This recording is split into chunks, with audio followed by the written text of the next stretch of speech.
자, 오늘 오후에 다 같이 읽으실 성경 말씀은 시편 37편입니다. 시편 37편.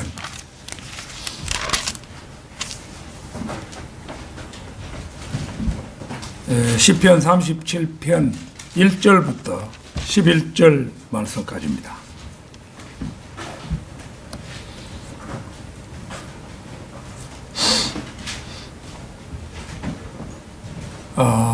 다 찾으신 줄 알고 받들어 읽겠습니다.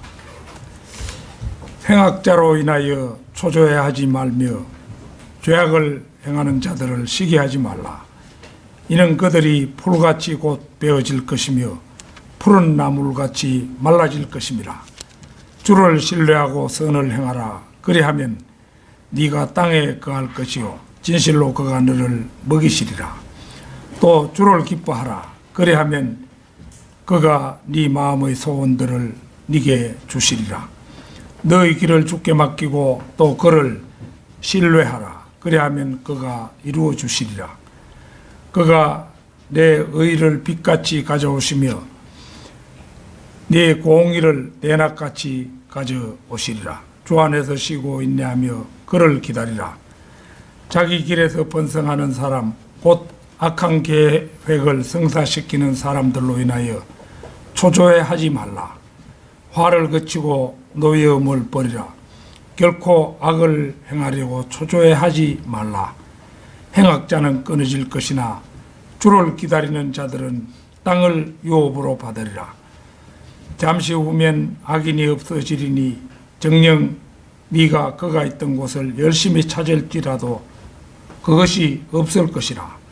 그러나 온유한 자들은 땅을 유업으로 받을 것이요 화평의 풍요함으로 기뻐하리로다. 자, 이 말씀에 좋은 조명 주시도록 잠시 기도드리겠습니다. 거룩하고 위대하신 하나님 아버지, 오전 예배에 이어 다시 오후 예배로 저희가 모였습니다. 이 시간 드리는 저희 경배를 받아주시기 원합니다. 오늘은 시편 37편의 말씀을 가지고 증거하고자 합니다. 이 시간에 이 말씀들을 빈틈없이 잘 증거하도록 제 입술을 온전히 주관해 주시고 또 우리 성도를 지각을 열어주셔서 귀한 말씀을 깊이 깨닫는 한 시간 되게 인도해 주시옵소서. 어린아이들 잘 견딜 수 있도록 함께해 주시옵소서. 악한 마귀가 틈타지 않도록 지켜주시고 주님 홀로 영광 받으시옵소서. 주 예수 그리스도 이름 받들어 기도드렸습니다. 아멘. 자, 오늘 오후에는 성도의 길은 인내의 길이다. 성도의 길은 인내의 길이다. 이런 제목으로 말씀을 드리겠습니다. 시편은 논리적으로 5개의 부분으로 나뉘어지는데 1절에서 41편까지 또 42편에서 72편까지 73편에서 89편까지 90편에서 106편까지 107편에서 150편까지 이렇게 나누어집니다. 그래서 이들은 각각 제1권, 제2권, 제3권, 제4권, 제5권으로 불립니다. 다윗의 이름이 73편의 저자로 주어져 있는 반면에 다른 이름들은 그중 몇 편 정도만 붙어 있는데 그 이름들은 아삽, 솔로몬, 에단, 모세, 코라의 아들들의 것이고 저자가 밝혀져 있지 않은 것이 49편입니다. 시편 37편은 다윗의 시로 시편의 첫 번째 책에서 가장 실제적인 시편 중의 하나입니다. 이 시편은 여러 다른 시편만큼 그 안에 경건에 적용할 수 있는 많은 영적 요소가 들어있습니다. 이것들 가운데서도 신약적인 주제가 나오는데 그것은 바로 왕국을 상속받는 것입니다. 골로새서 3장 24절을 잠시 찾겠습니다.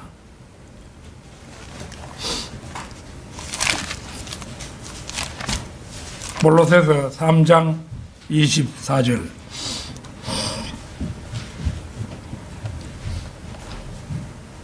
이는 너희가 유업의 상을 주께로부터 받을 줄 알미니 너희가 주 그리스도를 섬기고 있음이라. 여기서 말하는 유업의 상이라는 것은 천년왕국의 통치인데, 이것은 은혜로 받는 구원과 달리 교회 시대를 살아가는 성도들이 열심히 주의 일을 해서 얻는 상입니다. 이 상은 너희가 주 그리스도를 섬기고 있음이라 에서 보듯이 섬김에서 나옵니다. 이것을 가장 잘 보여주는 것은 누가복음 19장에 나오는 머나의 비유입니다. 그 머나의 비유가 상당히 길기 때문에 직접 찾아보지는 않겠습니다. 내용을 보면 어떤 귀인이 종 10명에게 한 머나씩 나누어 주면서 장사하라고 당부한 뒤 왕국을 받으러 먼 길을 떠났다가 돌아와 각기 얼마를 벌었는가를 확인하게 됩니다. 한 머나로 10머나를 번 사람은 10고을을, 한 머나로 5머나를 남긴 사람에게는 5고을을 다스리도록 합니다. 그리고 받은 한 머나를 그냥 손수건에 사서 간직했던 사람은 받은 한 머나마저도 10머나를 남긴 사람에게 빼앗기고 어떤 유업도 받지 못한 채 악한 종이라고 책망을 받습니다. 실제로 교회 시대의 신실한 성도들은 천년 왕국에서 분명 생각보다 넓은 땅을 유업으로 받아 다스리게 될 것입니다. 이제 우리가 이제 하나님께서 각 개인을 달아보시고 어떻게 하시는가는 그때 가서 그때 돼봐야 알겠습니다만은, 가령 이제 사도 바울 같은 분, 이런 분은 내 생각인데 아시아주 이런 거 하나 좀 전체 통과하지 않겠나 이런 생각이 들고, 르크만 목사님 같은 분도 참 그보다는 안 돼도 진짜 오세아니아주라도 하나 통치하는 그런 이제 땅을 받지 않나 이런 이제 상상을 해보기도 합니다. 그래서 생각보다도 넓은 땅을 유업으로 받아서 그때가 되면 이제 다스리게 된다는 거죠. 오늘 특별히 이 말씀을 준비한 이유는 요즘 이 나라가 행악자들로 가득 차 부익부 빈익빈이라는 양극화가 전에보다 오히려 급속도로 진행되고 있어서 자칫하면 우리 성도들이 마음의 상처를 받을 수도 있겠다 싶어서 이런 때일수록 너것이 인내하고 견디자는 뜻에서 이 말씀을 준비했습니다. 모든 것이 안정이 없이 불확실한 이 시대에 행악자의 번영과 생명은 결코 길지 않을 것이기 때문입니다. 성도의 길은 인내의 길이다. 첫째로 행악자로 인하여 초조해하거나 부러워하지 말라는 것입니다. 오늘 본문 말씀 1, 2절을 보면 행악자로 인하여 초조해하지 말며 죄악을 행하는 자들을 부러워하지 말라. 이는 그들이 풀같이 곧 베어질 것이며 푸른 나물같이 말라질 것임이라. 교회 시대 성도는 초조해하지 않는 마음의 여유를 가져야 합니다. 그러기 위해서 본문 말씀은 1절에서 죄악을 행하는 자들을 부러워하지 말라고 합니다. 그 이유는 이 시기야말로 악한 자들이 풀같이 베어지고 나물같이 말라질 때가 멀지 않았기 때문입니다. 시편 73편 2, 3절을 찾겠습니다. 시편 73편 2, 3절입니다.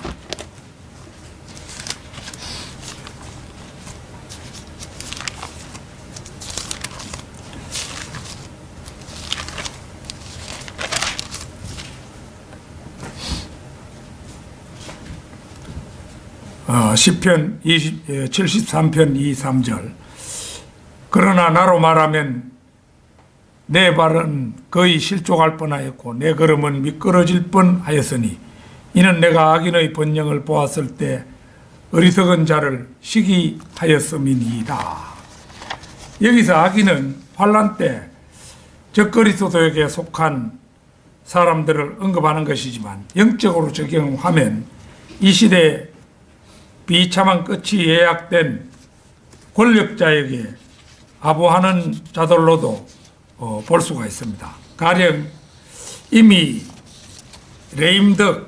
이 레임덕이라는 것은 정치 지도자의 집권 말기에 나타나는 지도력 공백 현상.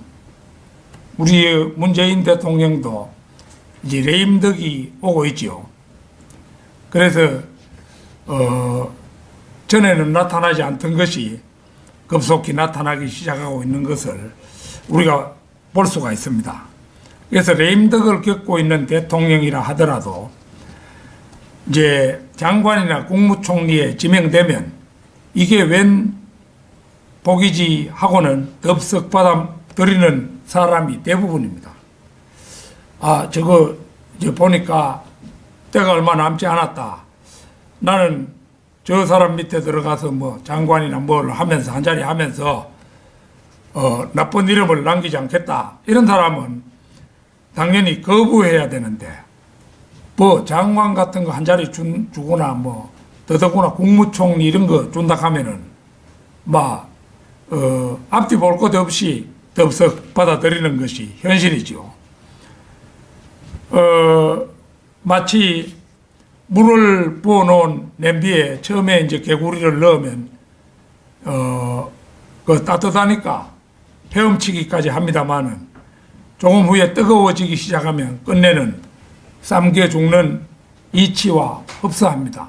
사람들은 지금 뭐 한 자리 주면 이거 웬 떡이냐 하고는 받아들여 가지고는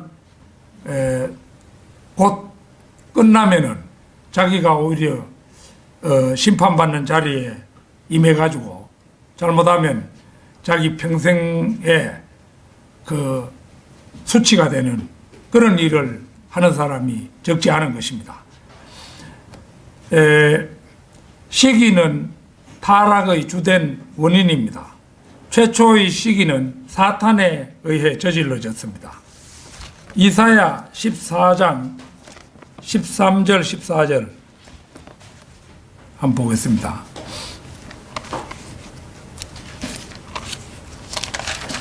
이사야 14장 13절 14절. 이는 네가 네 마음속에 말하기를 내가 하늘에 올라가서 내가 내 보좌를 하나님의 별들보다 높일 것이요 내가 또한 북편에 있는 회중의 산 위에 앉으리라.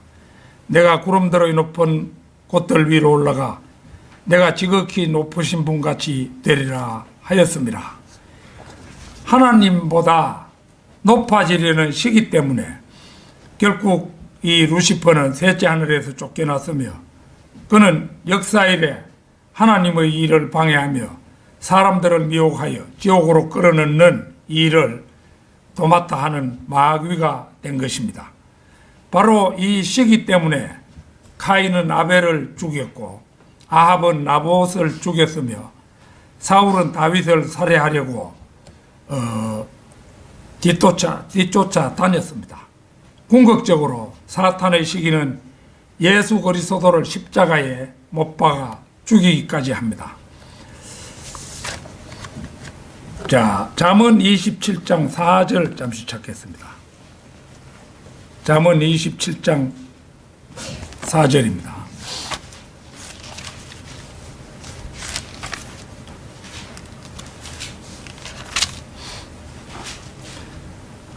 진노는 잔인하고 성냄은 사나우나 시기 앞에 누가 설 수 있으리요. 진노와 성냄도 나쁘지만 시기는 그것들보다 더욱 나쁜 것입니다. 창세기 30장 1절에서 6절 한번 보겠습니다.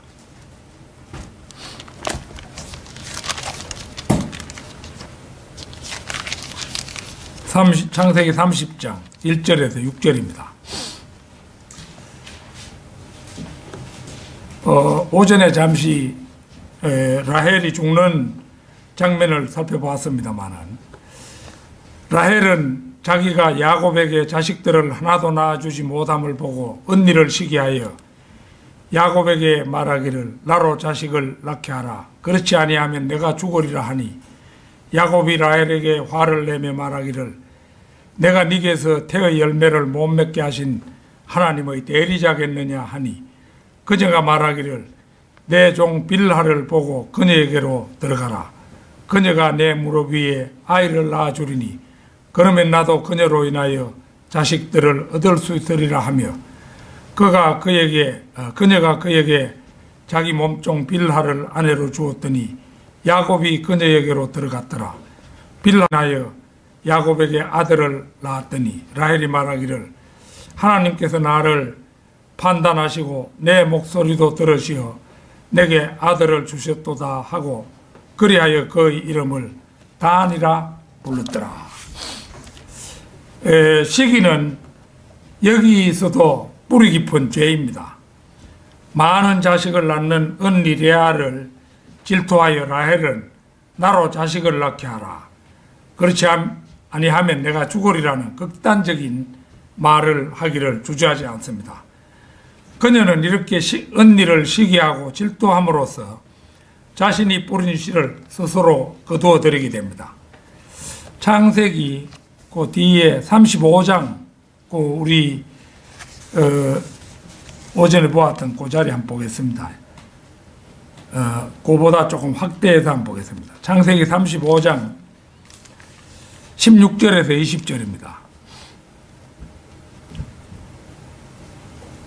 그들이 베델에서 이동하여 길을 가다가 에프랏에 조금 못 미쳐서 라헬이 상고로 진통을 당하는데 상고가 심하였으니, 그녀가 심한 상고를 겪고 있을 때 산파가 그에게 말하기를 두려워 말라. 네가 이 아들도 낳게 되리라 하더라. 그녀의 혼이 떠나려 할 때 이는 그녀가 죽었음이라. 그녀가 그 아이의 이름을 베논이라 불렀으나 그의 아비가 그를 베냐민이라 불렀더라. 라헬이 죽으니 베들레헴 곧 에프랏에 이르는 길에 장사하였으며, 야곱이 그녀의 무덤에 한 기둥을 세웠으니 라헬의 묻은 기둥이 오늘도 있더라. 여기에서 보듯 라헬은 자신이 그렇게나 원하였던 둘째 아들 베냐민을 낳다가 죽고 맙니다. 결과론이긴 하지만은 차라리 요셉 하나만으로 만족했더라면 그녀는 운명 앞에서 오히려 무사하고 장수했을는지도 모릅니다. 성도의 길은 인내의 길이다. 둘째는 하나님을 믿고 세상에서 늘 선을 행하라는 것입니다. 주를 신뢰하고 선을 행하라. 그리하면 네가 땅에 거할 것이요 진실로 그가 너를 먹이시리라. 오늘 본문 말씀 3절입니다. 이 시대 그리스도인들을 위한 위대한 약속입니다.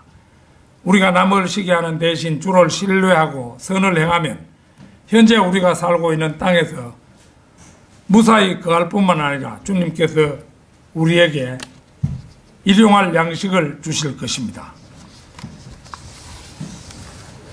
자, 에베소서 1장 13절을 찾겠습니다. 에베소서 1장 13절.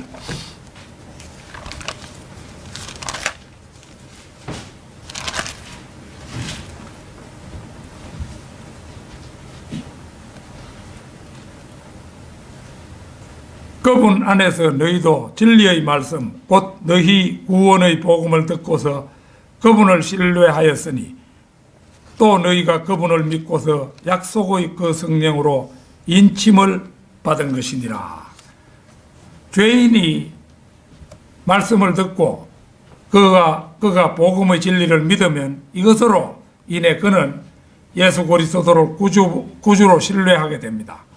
그가 이러한 일들을 할 때 하나님께서는 그 죄인에게 영적인 할례를 행하시고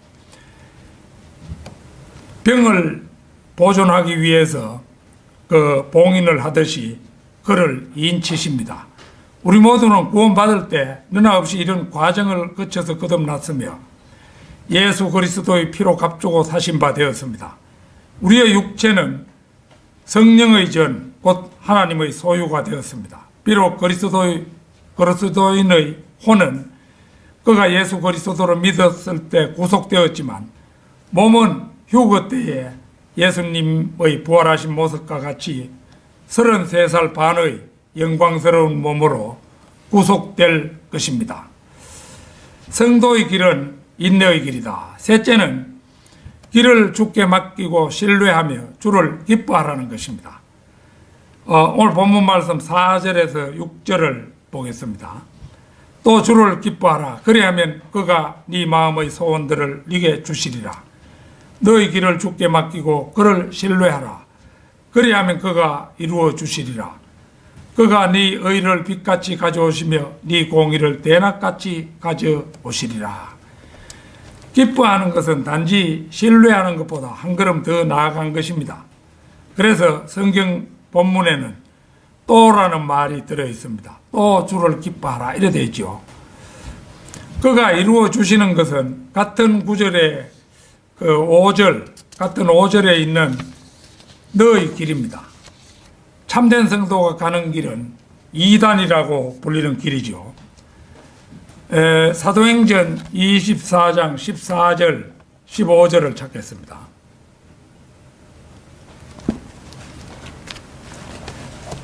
사도행전 24장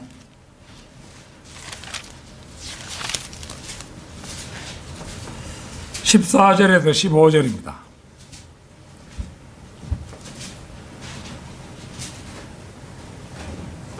그러나 이것을 당신께 고백하오니 즉 그들이 이단이라고 하는 그 도를 따라서 내가 내 조상들의 하나님을 섬기고 율법과 선지서들에 기록된 모든 것을 믿으며 의인과 불의한 자에게 다 죽은 자의 부활이 있게 되리라는 소망을 저 사람들 스스로 받아들이고 있듯이 나도 하나님을 향하여 가지고 있나이다. 이 대목은 총독인 펠릭스에게 바울이 어떻게 이단이라는 도를 따르게 되었는가를 간증하는 장면입니다. 오늘날 성경을 가지고 있는 교인들은 자신들의 성경에서 이단이라는 말을 대부분 성경을 통해서 보고 있습니다. 오늘날 참된 그리스도인들은 바울을 죽이려고 하는 자들이 유대교 광신도로서 정통이라 하나 실은 이단의 무리이며 죽어 마땅한 이단으로 불리는 바울이야말로 정통임을 모르는 자는 없습니다. 물론 그 당시 예수님도 기득권자인 바리새인들로부터 나사렛 이단으로 취급되었음을 모르는 자는 없습니다. 그러나 오늘에 이르러 대다수의 교회들은 배교했으며 그들 교회와 거기 소속된 교인들이 이단이 되어 있는 것이 현실이지만 그 사실을 아는 자들은 드뭅니다. 그래서 대다수의 교회는 그들 자신이 정통이라 하면서 이단이 되어 있고 소수의 바른 교회가 배교한 교회들로부터 오히려 이단으로 불리며 박해를 받고 있는 것이 현실입니다. 디모데후서 3장 12절 찾겠습니다.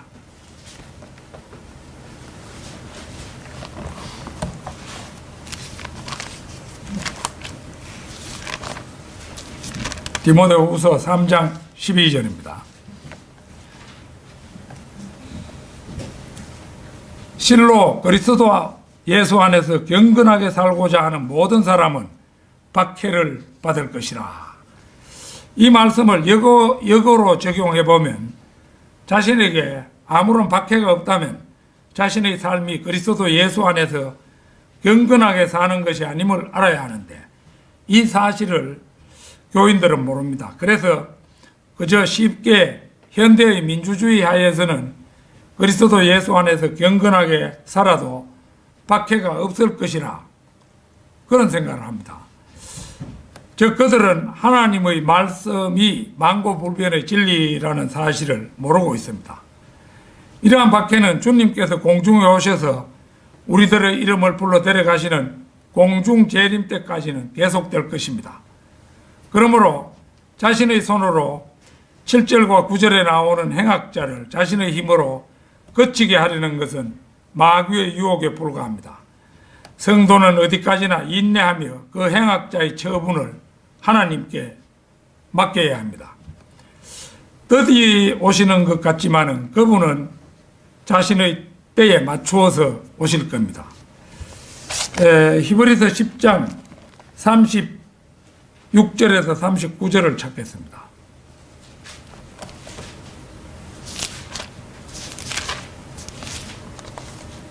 히브리서 10장 36절에서 39절입니다.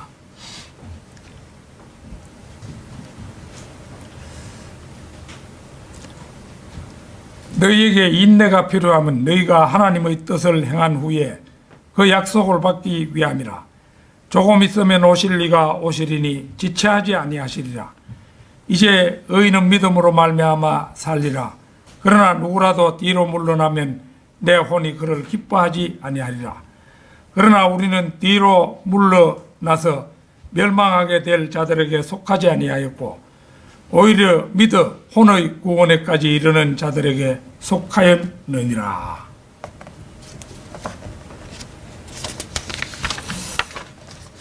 조금 있으면 이제 그분은 오십니다. 그분은 오셔서 믿음의 사람들인 우리를 영화롭게 하실 것입니다. 성도의 길은 인내의 길이다. 넷째는 주 안에서 쉬고 인내하며 그를 기다리라는 것입니다. 자, 오늘 본문 말씀 7절, 8절 보겠습니다. 주 안에서 쉬고 인내하며 그를 기다리라. 자기 길에서 번성하는 사람, 곧 악한 계책을 성사시키는 사람으로 인하여 초조해하지 말라. 화를 그치고 노여움을 버리라. 결코 악을 행하려고 초조해하지 말라. 자기 길에서 번성하는 사람은 곧 악한 계책을 성사시켜 즐거워하는 사람들로 그런 사람들을 보고 초조해하지 말라고 권면합니다. 오늘날 악의 길에 서서 악을 행하며 염치 없이 희낙낙하는 무리는 얼마나 많습니까? 좀 구체적인 몇 사람을 들어보면은 울산 선거 부정에서 시장실을 압수수색하여 당시 당선이 확실하던 김기현 시장을 선거에서 떨어지게 만든 장본인이 대전에서 출마해서 그것도 부정선거로 국회의원에 당선함으로써 눈 뻔히 뜬 국민을 우롱하고 있는 황운하라는 사람 기억하죠? 21대 국회의원 선거 부정을 기획하여 미리 중국 측과 짜고 컴퓨터가 내장된 개표기 조작으로 서울, 경기, 인천, 대전 등의 대대적인 선거 부정을 저질러 유례가 없는 거대 여당을 탄생시킨 양정철, 그 사람도 여러분 들어봤죠? 이번 국회의원 당선자 가운데 위안부 할머니를 돕는다고 모은 성금을 겨우 18%만 위안부 할머니들을 위해서 쓰고 나머지로는 사욕을 채우고도 모자라 그 공로로 더불어시민당 비례대표 국회의원이 된 모렴치의 표본인 윤미향이라는 여자도 알죠. 이런 사기꾼들을 수백 수천을 거느리고 국가라는 거대 조직을 구석구석 빠짐없이 말아먹고 있는 역사상 유례가 없는 벌거벗은 임금님 같은 대통령도 여러분 잘 알고 계시죠. 이들 모두가 자기 길에서 번성하는 사람, 곧 악한 계책을 성사시키는 사람들이라고 생각할수록 울분이 끓어오르지만 주님께서는 우리에게 말씀하십니다. 이로 인하여 초조해하지 말라. 화를 그치고 노여움을 버리라. 이렇게 말씀하십니다. 그뿐이 아닙니다. 로마서 12장 19절 한번 찾겠습니다. 로마서 12장 19절.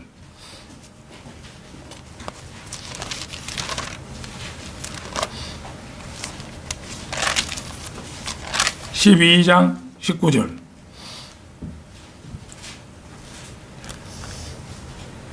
사랑하는 자들아, 너희 스스로 복수하지 말고 진노하심에 맡기라.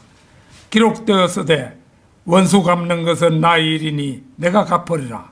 주가 말하노라고 하였느니라. 이 말씀은 대단히 위대한 말씀일 뿐만 아니라 또한 대단히 통쾌한 말씀이기도 합니다.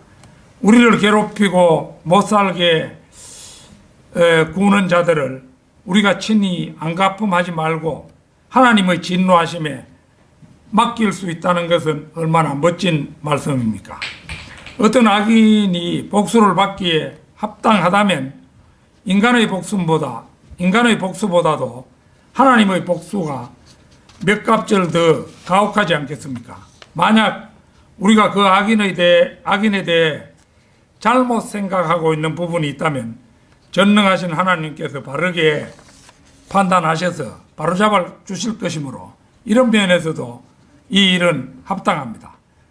따라서 하나님께 원수 갚는 것을 맡기는 것은 100번 옳습니다.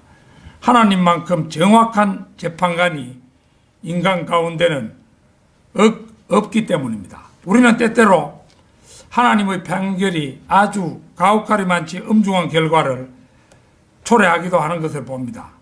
명백하게 잘못한 사람에게 직접 나서서 대응하지 않고 주님께 맡긴 채 잊어버리고 있었는데 나중에 들려오는 소식은 그 사람이 자살했다든지 파산했다든지 이런 소식을 들을 때를 우리는 종종 접합니다. 이번에 그 자살로 생을 마감한 박원순 서울시장의 경우도 그런 예 가운데 하나입니다. 동성애자들 집회에는 관대하면서 교회 측의 집회에는 각을 세웠던 것이라든지 여성 인권운동의 변호사로 활동하여 여성들의 지지를 폭넓게 받았던 그가 역설적이게도 자신의 여비서들에게 그동안 여러 차례에 걸쳐 성추행을 일삼았던 일은 국민을 놀라게 하기에 충분합니다. 그는 악인답게 자살로서 생을 마감하여 세상에서는 성추행 수사도 종결을 구하게 됐습니다만은 이런 자들을 하나님은 용서하지 않으시지요. 만일 이런 자들이 자살해가지고 자취도 없이 혼이고 뭐고 아무것도 없이 무로 돌아간다면은 아무도 복수하지 못하겠지만은 이 악한 자의 혼도 지금 지옥에 가 있는 것이 분명하잖아요. 성경적으로 볼 때. 그러면 하나님의 판결 앞에서는 어쩔 수 없는 거죠. 일단 이 자들은, 이 악인들은 판결 받기 전에 당장 지옥으로 딱 들어가 가지고 천년 동안 밤낮 쉴 새 없이 시달리다가 천년왕국의 끝에 우리 오전에 살펴봤습니다마는 백보자 심판에서 나와가지고 판결을 받게 되겠죠. 박원순이는 뭐니 해도 단 한마디도 하나님 앞에서 입을 벌리지 못할 것입니다. 그 어디에 입을 벌릴 때가 있겠습니까? 그러니까 하나님은 사실 무서운 분이에요. 이거 인간이 말이지 자기가 자기를 자살해버리면은 누가 나를 함부로 심판하겠느냐. 이렇게 해가지고 딱 약이든지 목매단다든지 이래가지고 죽는 거예요. 죽지만은 하나님께서는 그때 딱 기다리고 계시죠. 그래가지고 지옥에다 쳐놓고는 천년 동안 하나님께서 한 가지 죄를 범한 사람과 10가지 죄를 범한 사람과 100가지 죄를 범한 사람이 똑같이 고통을 당하리라고 보는 것은 전능하신 하나님을 너무 일방적으로 생각하는 거죠. 사실은 다 구분해가지고 죄가 많은 사람일수록 더 고통스럽도록 만드실 것은 분명합니다. 그러니까 하나님은 참으로 두렵고 무서운 분이죠. 이 박원순은 악인답게 자살로서 생을 마감하여 세상에서는 성추행 수사도 종결을 구하게 됐습니다만 지금 이미 지옥에 떨어져서 신음하고 있음이 분명하고 최후의 큰 백보자 심판에서는 하나님의 대형 스크린 앞에서 폭넓게 증거들이 채택되어 심판을 받을 것이 분명합니다. 그때 제발 그 비디오 좀 틀지 말고 저를 즉시 불못으로 쳐넣어달라고 이렇게 요구할 사람이 박원순일 겁니다. 성도의 길은 인내의 길이다. 다섯째는 온유한 자는 땅을 유업으로 받을 것이라는 약속입니다. 오늘 본문 말씀 9절에서 11절입니다.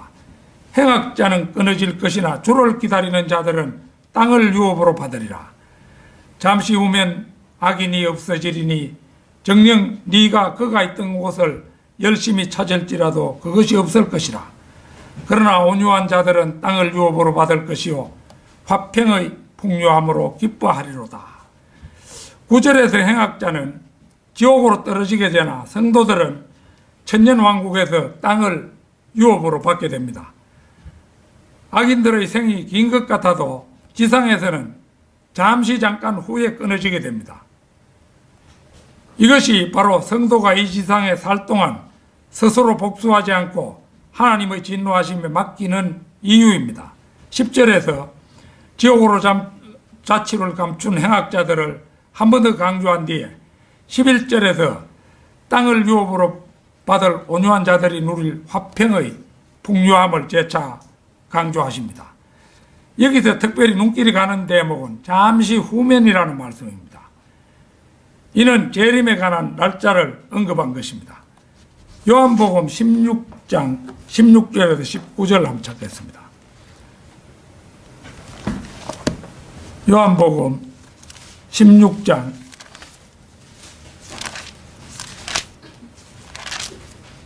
16절에서 19절입니다. 자, 요게 잠시 후면 그게 몇 번 나오는가 한번 자세히 보십시오. 잠시 후면 너희가 나를 보지 못할 것이요 또 잠시 후면 너희가 나를 볼 것이라. 이는 내가 아버지께로 가기 때문이라고 하시더라. 그때 제자 중에 몇 사람이 서로 말하기를 잠시 후면 너희가 나를 보지 못할 것이요 또 잠시 후면 나를 볼 것이라.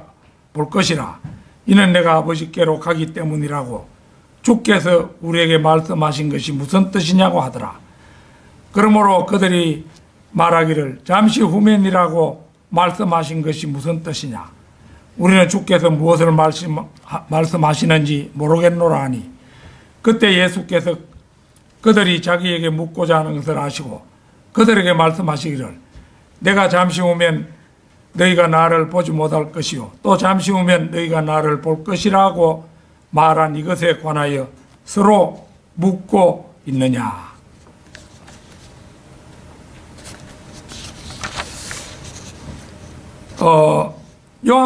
요한은 보는 것처럼 5구절도 안 되는 이 한 부분에서 잠시 후면이라는 말을 7번이나 기록하고 있음을 봅니다.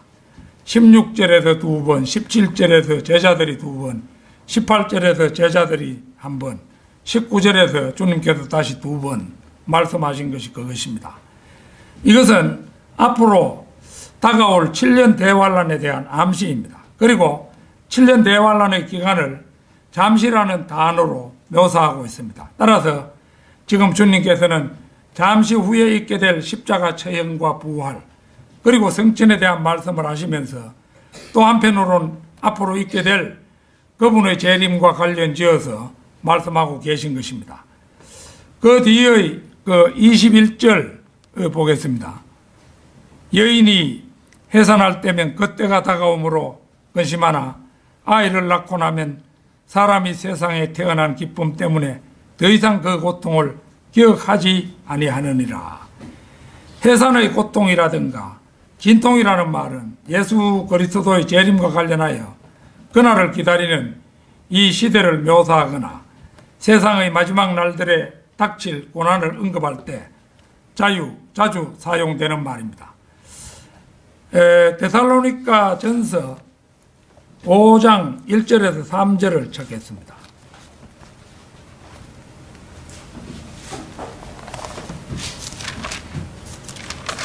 5장 1절에서 3절입니다.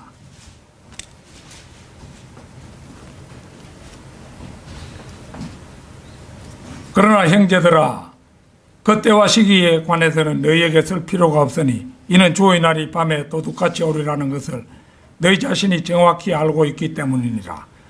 그들이 평안하다 안전하다고 말할 때에 아이벤 여인에게 진통이 오듯 갑작스런 멸망이 그들에게 임하리니 결코 피하지 못하리라. 보는 것처럼 여기도 아이벤 여인에게 진통이 오듯이라는 비유가 쓰이고 있음을 볼 수 있습니다.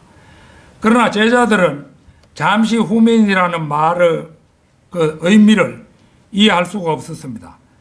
주님께서는 무소부재하시고 전지전능하신 하나님이시지만 인간은 제한된 시야를 가진 불완전한 존재이기 때문입니다. 어리석은 인간으로서는 한 치 앞도 못 보는데 하물며 2000년 후에나 있을 주님의 재림을 어찌 내다볼 수 있겠습니까? 그러나 대환란 끝에 주님께서 재림하시면 진노의 포도즙 틀을 밟으셔서 2억의 군대를 멸하시고 이어서 마귀를 끝없이 깊은 구렁에 던져 넣으신 후 이 땅에 천년왕국을 이루실 것입니다. 에덴 동산처럼 회복된 이 지상에서 땅을 유업으로 받은 성도들과 더불어 천년 동안 왕노릇 하실 것입니다. 물론 그것이 끝은 아닙니다. 천년왕국의 끝에 잠시 끝없이 깊은 구렁에 갇혔던 마귀가 풀려나서 사람들을 미혹하여 전쟁을 일으키지만 하나님의 불이 그들을 소멸시키고 마귀도 다시 잡혀 불못에 던져진 다음에 비로소 새하늘과 새 땅의 영원 시대 세계가 펼쳐집니다. 우리는 그때 하늘에서 내려온 새 예루살렘 성에서 영원을 보내게 될 것입니다. 결론적으로 성도들이 구원받았다 하더라도 지금 우리가 살고 있는 세상이 점점 발전하고 아름다워 보이며 희망이 넘치는 것처럼 보인다면 그 성도의 시각은 잘못된 것입니다. 고린도전서 7장 31절을 찾겠습니다. 고린도전서 7장 31절입니다.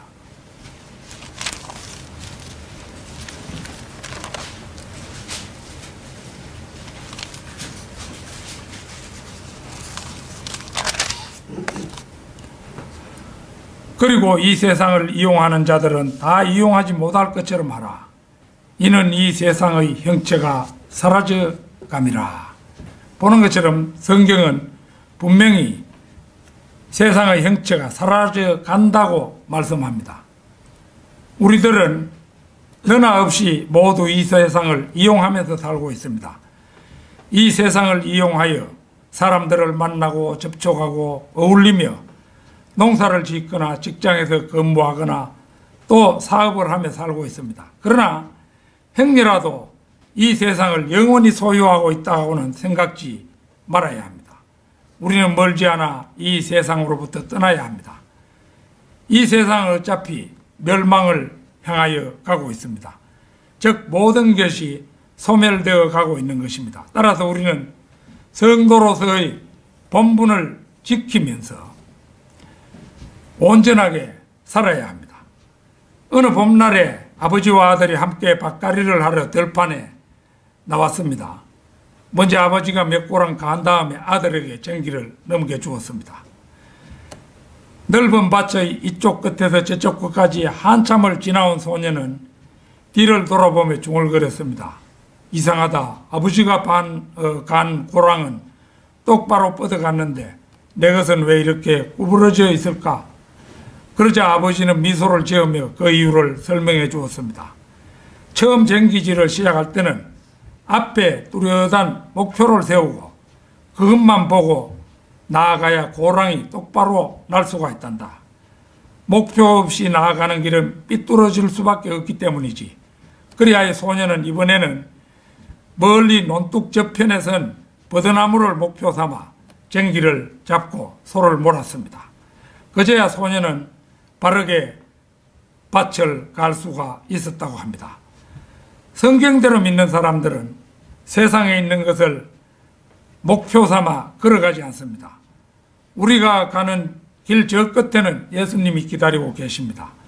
우리는 오직 예수님을 향해 눈길을 고정시킨 채 앞을 향해 나아갑니다.